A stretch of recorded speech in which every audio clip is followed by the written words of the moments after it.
Hey there, I'm Lee Ullman here with some big news from the National Young Farmers Coalition. We're partnering with Heritage Radio Network on a special season of The Farm Report.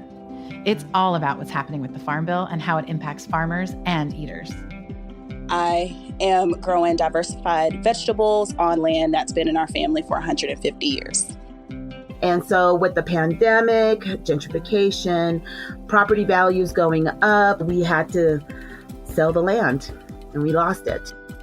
Join us as we uncover the untold stories behind this massive piece of legislation that shapes how we grow our food, what we eat, and so much more. The problems we have had, those are things that come from earlier Farm Bill and USDA policy, right? Like Earl Butts, get big or get out. You know, it's my responsibility to know not only what I'm eating, but then like how that all came to be. And realize like, wow, like this piece of legislation, all this money, like it's technically something that I support as a taxpayer. While Congress debates the next Farm Bill, this is not just an invitation to listen. It's a call to action. Be part of the conversation. Subscribe to the Farm Report on Heritage Radio Network, wherever you listen to podcasts. Since 2009, HRN podcasts have been exploring the wide world of food, beverage, and agriculture.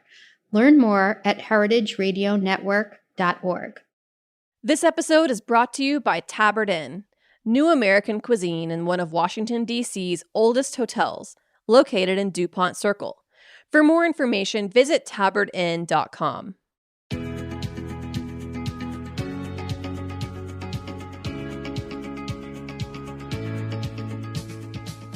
Welcome to Spill and Dish, a new podcast from the Specialty Food Association. Founded in 1952, SFA is the leading trade association and source of information about the $175 billion specialty food industry. We champion the food producers, retailers, and other buyers who make up the specialty food world.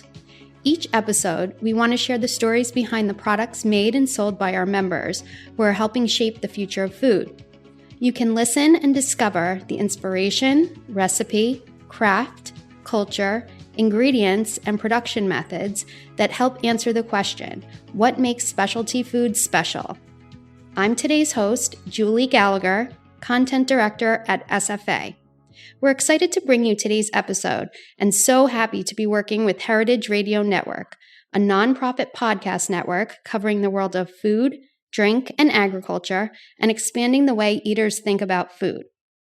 Today's guest is Alexandra Groezinger, president of Groezinger Provisions Incorporated, the owner and USDA facility which produces Alexian Pate products, which include pates, terrines, and mousses. Alexandra, I understand that you're half of a mother-daughter duo that runs this company. What's that like? I sure am half of a mother-daughter duo. My mom and I are really at the helm of Groezinger. We're making all of the pates for the last 40 years, really. It has been an interesting trip for us. At first, it was a little difficult to put the mother-daughter relationship aside and do business. But part of the relationship actually really worked in business. So we really tried to figure out how to best mix all of that together. And we figured out that we both have very different styles, but we always end up in the same ending. So that's what's important. And we really complement each other, which is a really nice thing considering some family businesses have a lot of trouble operating amongst each other. And so you're the president of the company. And what role does your mother play? So just recently, about 6 months ago, I took over the presidency. Lori is now our president emeritus, we call her. She kept trying to say to me, just call me your consultant, call me your consultant. I said, I can't call you a consultant. You've run this business for 40 years. So we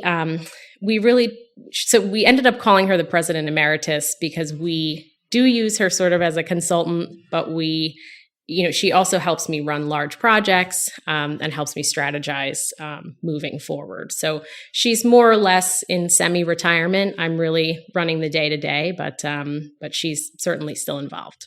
Do you call her Lori or do you call her mom?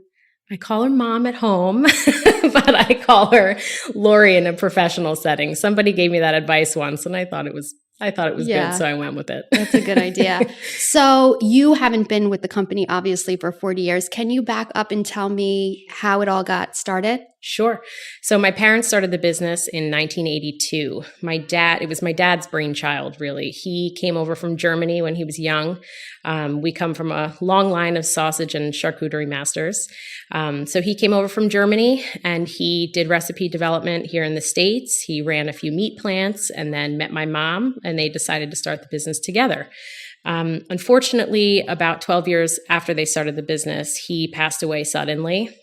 He had a huge cancer diagnosis that nobody realized was happening. Mm-hmm. And then 3 weeks later, unfortunately, he passed. Oh my gosh. So my amazing mother had to jump pretty quickly to, help the business survive, keep the house, manage 2 young children. I was 7 when my father passed away. Oh my gosh. So my mom has been running the business and has really made it what it is today. And it's just such an amazing thing. We always thought that I'd come into the business. I seemed to be the only family member that wanted to be involved and wanted to take this whole thing on. And I definitely don't regret it. I love it. But when I graduated college, I really wanted to go out on my own first and see what was out there, learn from other food manufacturers, and then be able to bring something back to the family business. So I worked for a large cheese manufacturer for 6 or so years after college. And then I came into the family business and I've been there ever since. Wow, that's amazing. Yeah. A lot of people that are involved in family businesses tend to do that, go out and explore a little, and then they come back around and join the business. Yeah. So that's great. So can you tell me a little bit about your products? Sure. So we actually have 2 brands. We have Alexian Pate, and we also have our Groezinger brand Eastern European style meats. They're 2 totally different animals, no pun intended. The Alexian Pates are an all-natural pate line. So I think actually to this day, we are still the only pate manufacturer in the country that makes all-natural products. So no preservatives, no artificial ingredients, no colors, no additives, completely all natural. Everything you'd see on the ingredients label is something that you can pull out of your pantry. So we've been doing that since way before it was trendy, and we certainly continue to do so. We have about 20 different pates right now, more hopefully in the process. And our meats are all free from added hormones and antibiotics, which is also something we've been doing for a long time. The other brand that we have is the Groezinger brand European style meats, which I mentioned. Those are essentially a line of Eastern European style meats, mostly kielbasis, Black Forest ham, Black Forest turkey, eye rounds, and they're pushed out nationwide, both of them. Wow. And so what sort of distribution, how do you distribute your products? Is it in food service, retail? Mostly retail. So we really distribute to large specialty food distributors here at the show. You see many of them. And then they push out to retail for us. So you'll find us in higher end grocery stores, wine and cheese shops, little mom and pop specialty shops across the country. We don't do too much food service, but you will find it sometimes in restaurants. Okay. Tell me a little bit about the pandemic and what sort of sales trends you saw at that time. The pandemic is something I didn't think that I'd ever experience in my lifetime. And I certainly didn't anticipate experiencing that while running a business. And I'll say that if I had to show my chops, the pandemic really helped me do that. It was really a struggle for everybody. It came on fast. We didn't know how to handle it. Our USDA inspector didn't know how to handle it either. But we felt really comfortable knowing that our food safety and sanitation programs are really, really strong. We always score high on audits, and we knew that those programs are designed to kill things just like COVID, viruses and bacteria just like that.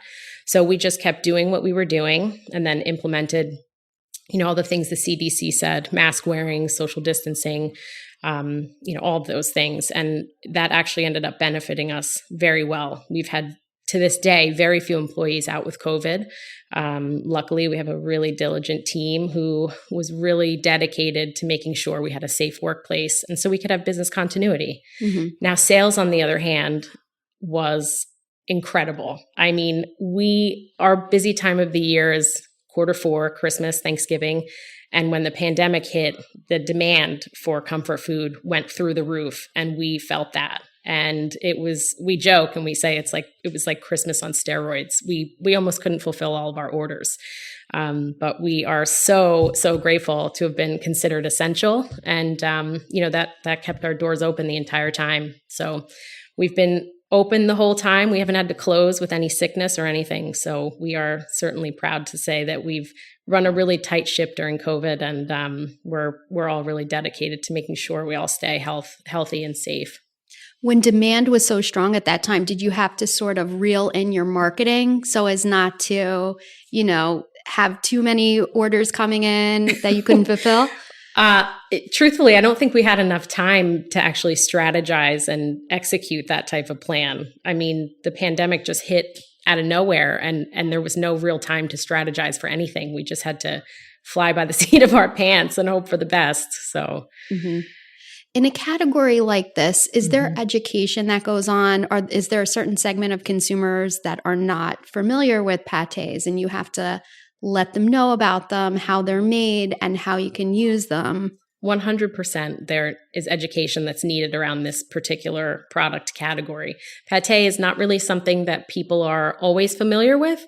It has gotten better. However, the younger generations are more curious now that charcuterie has taken off and has exploded. There are a lot more people that are educated now.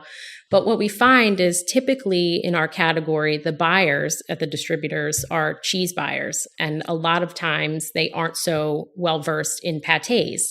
Also at the retail counter, some of those staff aren't really well versed in pâtés either. Okay. So what we do try to do from a trade level is we do offer trainings where we'll send our sales team out and we'll educate at the distributor level or the retail level and do a full tasting and walk people through the flavors and how we make things and what a pâté really is. And then from the consumer level, we really do that through social media, and we try to do, serving suggestions that, there's so many more ways to eat pâté than on a cracker or a piece of bread. So we really try to promote that way, as far as an education perspective. Is there in-store sampling that takes place, and did that have to go away for a little while? Yeah, we do certainly promote in-store sampling. However, with COVID, that's really taken a back seat. Most of the delis and cheese departments aren't sampling anymore over the counter. So we're hoping that comes back, but we'll see. Okay, great. And then talk to me a little bit. I know that you're obviously a woman-owned business, run business. You're certified. Mm-hmm. Tell me about that certification. We are WeBank certified. We've been certified for quite a while now. It requires quite a lengthy application process each year, and somebody comes and visits our plant and makes sure that we are truly women-owned. It has provided us lots of opportunities, including allowing us to use the women-owned logo that they own. We have put that on our package, and I can't believe the response that we've gotten from the trade and from the consumer, all of the consumers. We were getting calls all over the place, emails. We had no idea you were women-owned. Now we're going to buy your product only. We're just so thrilled that, you're a women-owned business. Being women-owned also allows us to participate in some of the diversity programs that the distributors Definitely. and larger retailers offer. It never promises you a position or a meeting or anything like that, but it certainly allows you perhaps an extra foot in the door. Right. I feel like you should get a special mother-daughter certification. I think family business should get special awards, honestly. Definitely. So let's see. Can you talk a little bit about where you source your ingredients from, and any supply chain hurdles that you're having to scale at this time? Sure. So we source all of our ingredients, or most of them anyway, domestically. We try not to do any importing. We like to support the country that we're in now. And that's important to us also to try to stay as local as we can. Local meaning, within state or regionally at least, but for sure within the borders of our own country. We haven't had large supply chain hurdles up until recently. We've done a really good job of planning for shortages, but now the supply chain is under so much pressure. We're experiencing insane cost increases. We're experiencing crazy lead times to get things. And, it's been, I think, a little bit more challenging now than in the beginning of COVID. COVID seems to be the gift that keeps on giving. And I just don't really know what's next. But all we can do is just try to plan as much as we can. And so far, so good. We have a good team behind us that's able to do that.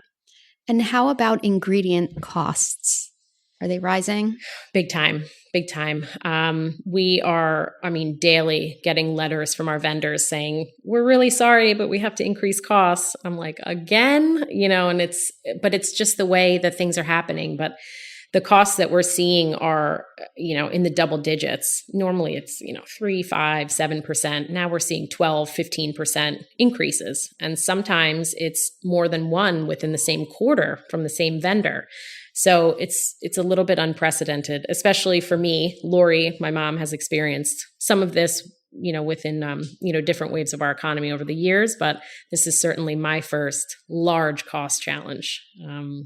So we're hoping it goes away soon.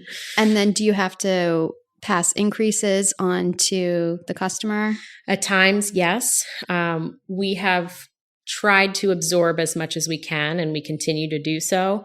But there comes a point where you have to take care of your own business and your own people too. We have, 30 different employees and those families that we support. So we have to make sure we can pay them too. So we try not to push on too much of the increase, but unfortunately, I think everybody's in the same boat and that we have to push them through at times. And then do you shift your marketing strategy? So maybe there are certain products that are a little more insulated from those increases. So maybe you might promote those to customers? We don't strategize so much in that way. It's really, I wish that I could say certain products were not as affected as others. But unfortunately, it's just all the way across the board. Okay. And I understand that you have vegan and vegetarian pates. How did those come to be? We just saw a need in the market for something lighter, for something that was more, I guess, sort of health conscious, dare I say. Our vegetable-based and vegan pates are certainly much lower in calories and fat than their counterparts. A little bit less indulgent, but they're really nice and fresh and great for warmer months. And they cater to a little bit of a different audience. They also are attractive to stores like Whole Foods and Sprouts, who attract more of that audience as well. So I'll credit that to my mom. She created and came up with those two lines. So we continue to push them out and they continue to be successful. And they're really pretty on the shelf. I was really looking pretty. at your website. They're beautiful, so colorful. Yeah, they're great consumer attractors on the shelf. They look really nice on the shelf and pull people right in. And then they start looking at our whole product line that's on the shelf. So it's sort of an automatic shelf talker, if you will. Can you talk a little bit about how the vegetarian pates are created? Sure. So they're not actually truly vegetarian. They do contain a pork gelatin, which keeps them together. We've tried other things, but unfortunately we haven't had success as far as the R&D goes. But the 3 vegetable-based pates are essentially a couple of different kinds of mousses that we make, and then we kind of blend them together to make the final product. So the top-selling vegetable pate we have is our mixed vegetables. 3 different colors. It's the orange, white, and green, and that will be the broccoli, spinach, carrot, and cauliflower. So those are 3 different mousses we make, and then we layer them, and then they're baked, and it makes this beautiful, colorful product on the shelf. And how do you come up with new product ideas? We have actually a little black book that my dad left behind that has lots of family recipes and recipes that he created himself. So typically the products that we put out are either those recipes or variations of them. We also have a staff that's been with us for 20 and 30 years who all sort of combines forces with our executive team and perhaps some outside sources to help create new products and new product ideas. Okay. And then is there something, is there a lesson or something that you've learned since joining this business that you wish you maybe would have known about way back when? A lesson. There are several. Which one should I pick? I think owning a business, one of the largest lessons I've learned is get comfortable being uncomfortable. That is a huge one. I had no idea how uncomfortable things can be at times. So that's one lesson. Another one is that not all business is good business. You have to really pick and choose what makes the most sense for your business at the time. So those are sort of two things that come to mind off the top of my head. Okay, great. So we're almost out of time, but before you go, we'd like for you to participate in our final segment. It's called Take 5, and we will ask you 5 questions. But first, let's pause for a break. This episode is brought to you by Tabard Inn. Tabard Inn, Washington, D.C.'s quintessential hotel, is located on a quiet, tree-lined street just 5 blocks from the White House. Vibrant yet unassuming, the Tabard is comprised of 35 sleeping rooms, each unique in character and design. Feast on an eclectic American cuisine in their acclaimed restaurant, or enjoy a cocktail served on the beautiful patio, which has ample room for social distancing. Travelers from around the world find the Tabard the only place to stay when taking their travels to Washington. For more information, visit tabardinn.com.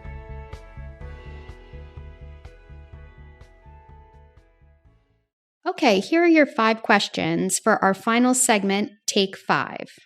What's your favorite thing about the specialty food industry? Truthfully, probably the shows.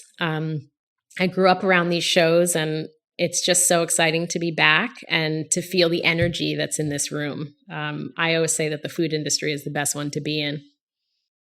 Great. And what do you like most about being a Specialty Food Association member? Just the resources that you provide. I think there's a lot more than there used to be, which we really appreciate as manufacturers.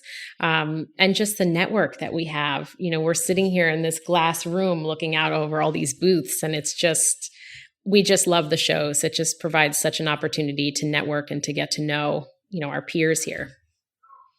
And if you weren't running a business, what would you be doing? If I weren't running this business, I'd be running a different one. That's not a great answer. But if I could choose to do anything in the world, money not an object, it would be traveling. Okay. And what's the one piece of advice you'd give a new food business? That not all business is the right business for your business. That's great. And how do you define specialty food? Specialty food to me is food that is really artisanally and handcrafted, using the highest quality ingredients and, interesting flavor profiles. It's not sort of your mainstream brands that are in some of the middle aisles in the grocery store. Okay. A big thanks to Alexandra Groezinger for joining us today. You can find out more about this show at specialtyfood.com and heritageradionetwork.org. And remember to follow wherever you get your podcasts. Come back often to get to know the people who are shaping the future of food.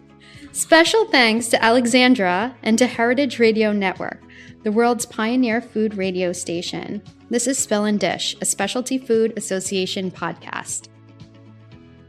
Spill and Dish is powered by Simplecast. Thanks for listening to Heritage Radio Network, food radio supported by you. Keep in touch at heritageradionetwork.org/subscribe.